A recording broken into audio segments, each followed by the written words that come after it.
is your program choices. You do have the option this year for 2021 to change the programs that you elected in 2019 and 2020. So you can change which crops you have in ARC or PLC or ARC IC or ARC County, and Ben's going to walk us through that in just a little bit. But even if you don't want to make any changes, you do need to enroll, which means you need to go into your FSA office and actually sign the contract if you want to be eligible for payments. If you do not enroll for 2021 crop year, you're not eligible to receive any payments. So you want to make sure that you've enrolled. Some of you might have done that when you went in for CFAP payments or some other reason that you may have gone into FSA office recently. You may already be enrolled. About 70% of the farms in Ohio have enrolled at this point. So if you haven't enrolled, you definitely want to enroll, and you also have the option to make changes to your program elections.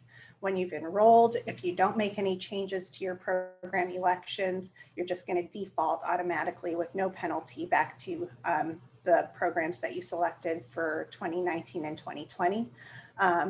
But you definitely want to make sure that you've actually enrolled so that you're eligible for any payments.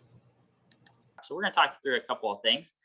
First thing, the suite of programs that we have to choose from is the same as what we've had the last couple of sign-up periods. So we don't really have to spend a lot of time talking about the new programs, but I am just going to do a quick overview to make sure everybody's on the same page. You know, we have the two revenue coverage programs, which are the ARC, the agricultural risk coverage options represented there in kind of the light red colors.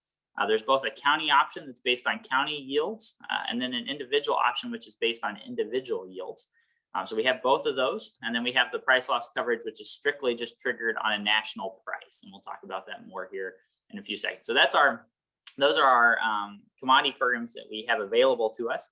This decision is made on an FSA farm by farm level, meaning that if you have multiple FSA farm numbers, you can choose different programs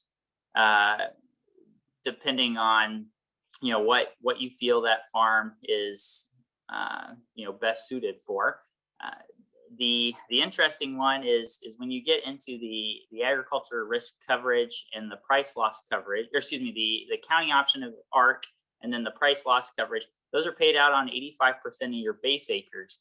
If you're interested in the agricultural risk coverage, which is based on individual yields, you're only paid out on 65% of your base acres. And while that might not seem like that big of a deal, what we found is that is pretty burdensome. That 20 acres, if you've got 100 acres on your farm, you're losing 20 acres of payments.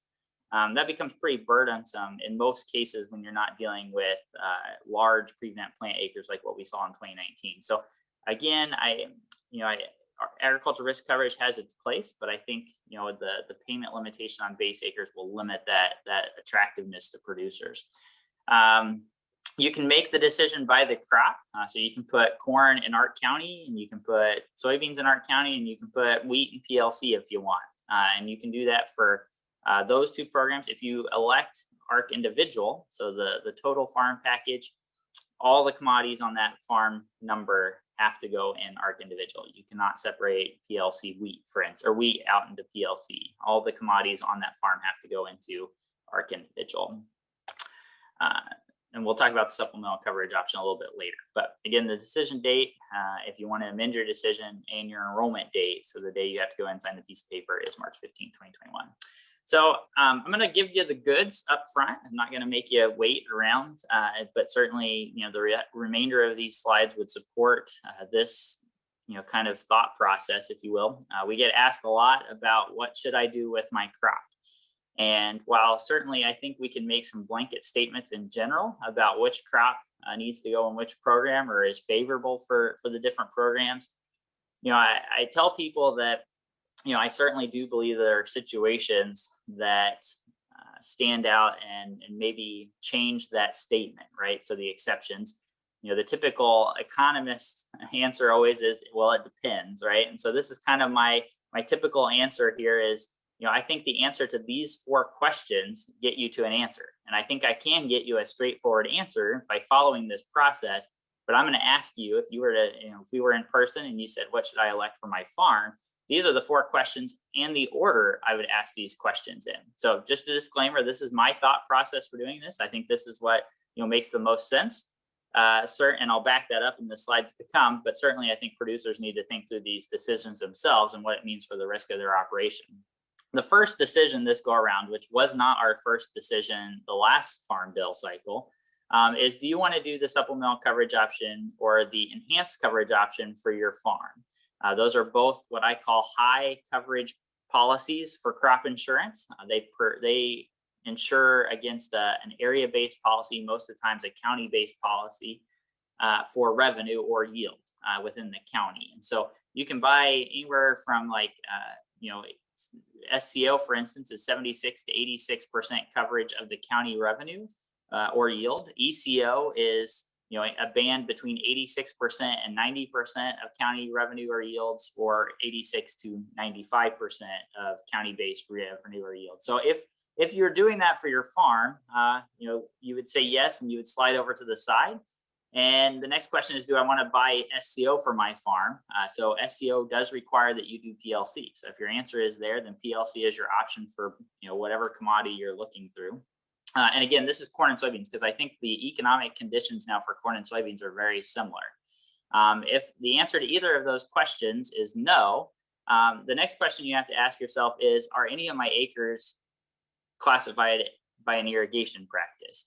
The 2018 Farm Bill broke some counties out into irrigated acres and non-irrigated acres. So for corn, we have 4 counties in the state of Ohio, and then soybeans, I believe there's 11 counties that are broken out by irrigation practice. If the answer is yes, and you have irrigated acres, you see my thought process there at the bottom. The reason for this is irrigated acres tend to have very little variation in yield.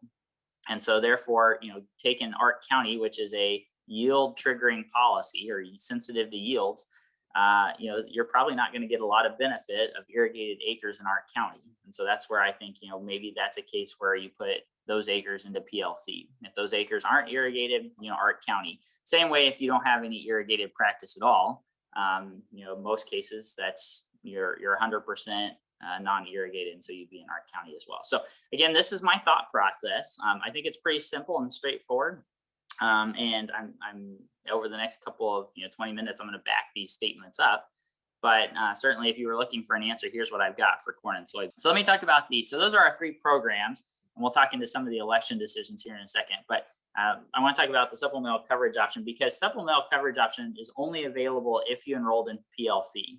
And supplemental coverage option was very unpopular from 2014 to 2018 because the majority of folks across the country were all enrolled in Ark County, predominantly for corn and soybeans. And so if you were enrolled in agricultural risk coverage county-based option, the supplemental coverage option was not available to folks. And I think the reason, or the perception, was that people weren't enrolling because the program wasn't good. The actual reason is the majority of folks weren't eligible.